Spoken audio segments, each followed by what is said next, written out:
यह सिर्फ एक कहानी नहीं, यह एक सच्ची घटना है जो हजारों वर्षों से गुप्त रही, लेकिन जब आप इसे सुनेंगे तो आपका दिमाग हिल जाएगा।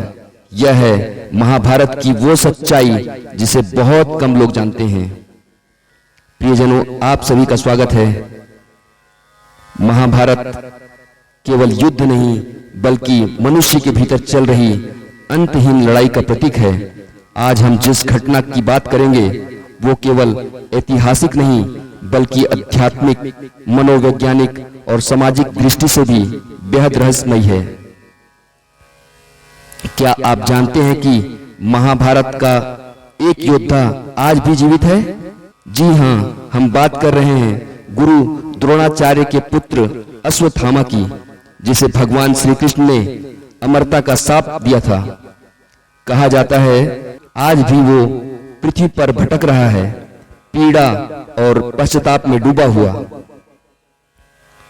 महाभारत के अंतिम दिनों में जब कौरव सेना पराजित हो गई, तब अश्वत्थामा ने रात के समय सोए हुए पांडवों के पुत्रों की हत्या कर दी थी। ये कार्य युद्ध धर्म के विरुद्ध था। जब श्री कृष्ण को यह ज्ञात हुआ तब उन्होंने अश्वत्थामा से उसका दिव्य मणि छीन लिया और उसे शाप दिया कि वह अगले कई हजार वर्षों तक पृथ्वी पर जीवित रहेगा, न मरेगा न जी पाएगा। अब आती है वह बात जो आपके मन को हिला देगी। भारत के कई स्थानों से लोगों ने अश्वत्थामा के दर्शन की बात कही है। मध्य प्रदेश के बुरहानपुर में स्थित एक पुराने किले में आज भी एक योगी के दिखने की बात सामने आती है। उत्तराखंड के दून घाटी में कई साधु संतों का मानना है कि अश्वत्थामा आज भी वहां एक गुफा में ध्यान मग्न है। कुछ डॉक्टरों और गांव वालों ने बताया है कि एक व्यक्ति जो कई वर्षों से रोज माथे पर रिसते हुए एक गहरे घाव के साथ दवा लेने आता है, वो कोई और नहीं बल्कि अश्वत्थामा ही है। इस घटना में छुपा हुआ है एक गहरा संदेश।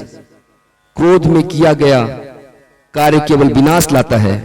धर्म और अधर्म का भेद अगर खो जाए तो जीवन साफ बन जाता है। पश्चाताप से बड़ा कोई नरक नहीं होता। श्री कृष्ण ने अश्वत्थामा को मृत्यु नहीं दी बल्कि उससे भी बड़ा दंड, अमरता के साथ पीड़ा का जीवन दिया। अश्वत्थामा की यह घटना केवल इतिहास नहीं, चेतावनी है हम सबके लिए। अगर हम अपने अहंकार, क्रोध और मोह पर नियंत्रण न करें तो हमारे भीतर भी एक अश्वत्थामा जन्म ले सकता है। तो आइए श्री कृष्ण के इस न्याय को समझें और अपने जीवन को धर्म के मार्ग पर रखें। अगर आपको यह रहस्यमयी घटना रोचक लगी हो तो वीडियो को जरूर लाइक करें और अपने विचार कमेंट में लिखें।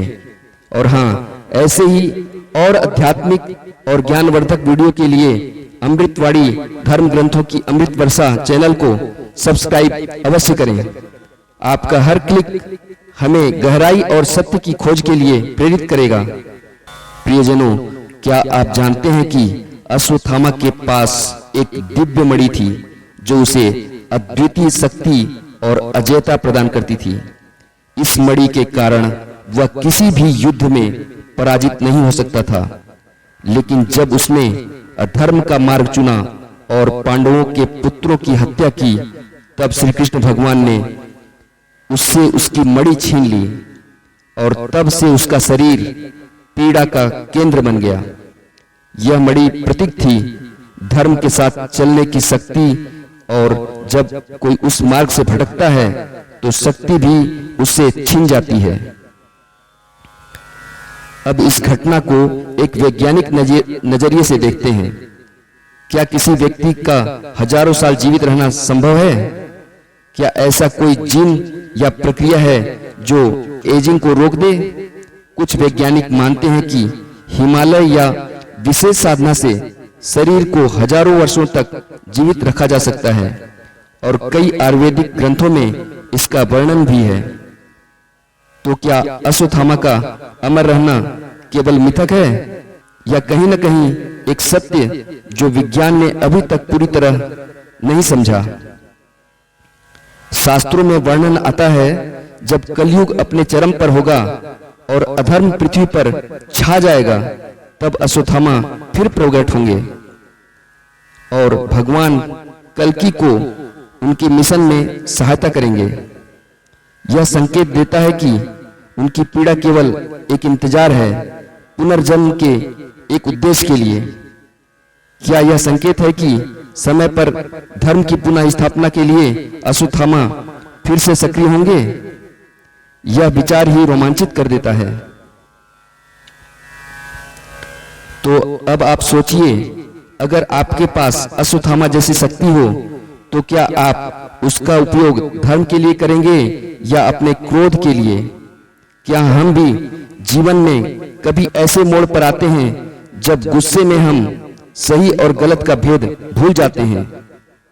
सोचिए, समझिए और अपने जीवन को धर्म, संयम और करुणा से सजाइए। अश्वत्थामा की कहानी हमें यह सिखाती है कि अमरता एक वरदान नहीं, अगर उसका उद्देश्य खो जाए।